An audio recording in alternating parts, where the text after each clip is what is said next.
Bonjour à tous et bienvenue dans ce 7ème numéro de la saison 2 de Costume Player. Ouais, d'ailleurs, je sais pas si vous avez remarqué, mais il fait frisquet ces derniers temps, ça doit être le mois d'avril. Enfin bon, c'était histoire de dire, égrenons plutôt ce que nous vous avons préparé ce mois-ci. Les news, bah c'est des infos quoi, ça parle de cosplay en Bretagne, de liens aux causes à effet dans le contexte, et à la fin, il y a même une carte avec des couleurs et du texte. Un reportage? Quel reportage? Il y a jamais eu de reportage en Costume Player, faut pas rester là monsieur, allez, circulez, y a rien à voir ce mois-ci. Tiens, on reçoit une fille d'Anna, et en plus elle est bretonne on me dit. Ils ont des chapeaux ronds là-bas, ça doit être pour ça. Accompagnée de Gwegs, elle vous transmettra une technique ancestrale d'au moins, oula bien, 10-15 ans. Pour avoir la coiffe immaculée qu'il vous manquait si vous habitez Quimperlé-les-Deux-Crêpes. Ce sera bien sûr en fin d'émission. Enfin, je sais que vous savez, mais c'est à la fin. Mais bon, c'est pour la forme, car là, comme d'hab, c'est... laissez tomber, vous le savez.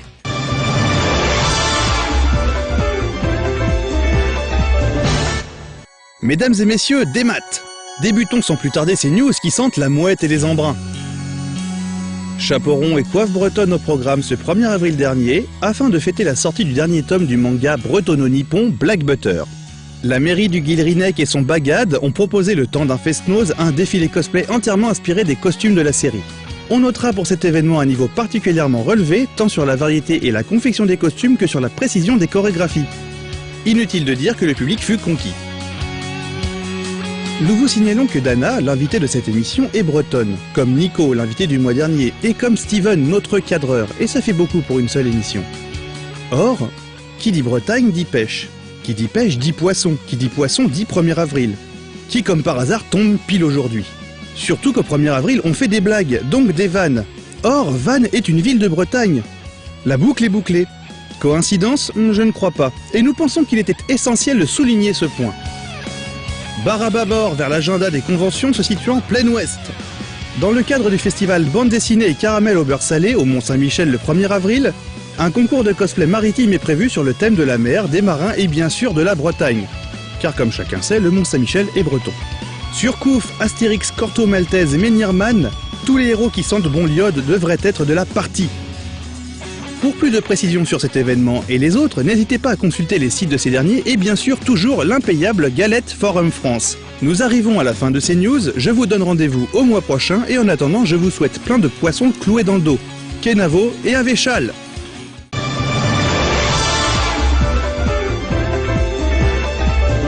Bonjour.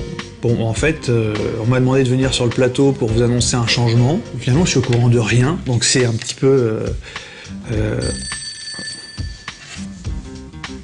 Ah.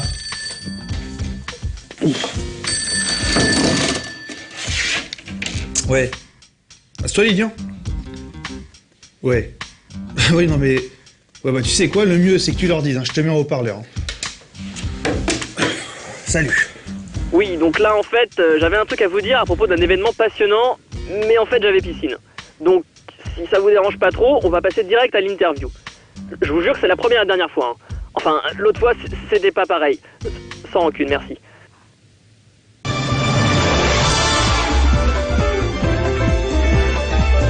Bonjour, je m'appelle Dana, j'ai 19 ans. Je suis esthéticienne et pilote de ligne. Je suis cosplayeuse et je suis bretonne. Ah ouais? Alors, en fait, Nantes, c'est en Bretagne ou pas alors? Et le Mont-Saint-Michel, c'est breton ou c'est normand? Parce que les Normands, ils disent c'est à eux. Non, mais Greg, si c'est comme ça va pas le faire du tout. Mais, non, mais attends. Et Plougastel, c'est les choux-fleurs?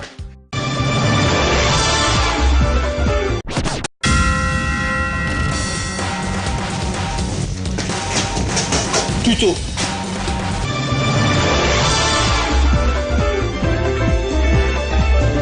Dis-moi Dana, je pensais à un truc. Ouais. Je voulais entamer un truc avec toi, c'était de faire en fait un cosplay d'un tuto pour faire des costumes régionaux. Alors t'aurais pas un tuto pour faire la coiffe bigouden? Ouais, mais je sais pas, c'est un peu technique, tu vois, c'est compliqué, je sais pas s'ils vont réussir. Mais t'aurais pas une méthode un peu plus rapide, un peu plus flash?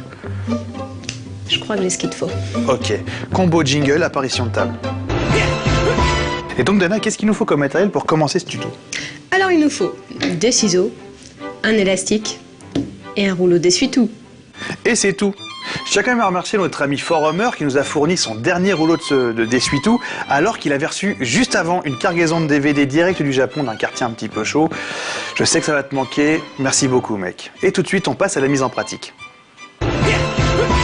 Alors dis-moi Dana, par quoi on commence pour faire cette coiffe bigouden? Alors, on va prendre le rouleau d'essuie-tout, on va le pincer pour que ce soit plus facile pour couper et on va faire 2 entailles, une de chaque côté. D'accord, donc on appuie un petit peu, on écarte un petit peu, pas de problème. Voilà. Ensuite, On va prendre l'élastique. donc on prend une longueur équivalente à peu près autour du visage avec l'élasticité pour que ça tienne. Voilà. Voilà. Ensuite, on passe l'élastique dans les fentes Ok. du rouleau d'essuie-tout et on fait un nœud. Voilà. Et là, vous avez terminé votre coiffe bigouden en un temps record. J'ajoute quand même qu'on peut faire d'autres applications avec ce truc-là. On peut par exemple faire une licorne, un bandeau de pirate avec une longue vue, Pinocchio, hein, bien surtout quand il a menti, et Toutankhamon, mais il y a d'autres choses à faire avec. C'était fantastique. Voilà. Donc je vous donne rendez-vous à une prochaine émission pour un autre tuto régional. Je pense par exemple au sabot auvergnat en pâte à mâcher. Costume Player, c'est toujours disponible en ligne et exclusivement sur No Life Online. D'autant plus que là, c'est un numéro spécial, genre inédit spécial No Life Online, t'as vu? Soutenez la chaîne en vous abonnant, on ne le répétera jamais assez. Et c'est pas parce que la pub arrive qu'il faut se relâcher, la partie n'est pas encore gagnée. Et là, je suis sérieux. En ce qui nous concerne, les questions à l'équipe, c'est à une seule adresse, costumeplayer@nolife-tv.com. N'hésitez pas aussi à taper Costume Player sur Facebook et à rejoindre le groupe. Vous y trouverez l'actu en temps réel autour de l'émission et parfois du bonus. Toute l'équipe de ce numéro un peu spécial vous remercie de l'avoir suivi et a bien rigolé en le faisant. Et d'ici là, bonne pêche et attention derrière vous. Non mais sérieux là, derrière vous. Enfin, non pardon, c'est un reflet. Enfin, ça devait être une ampoule ou un truc dans le genre.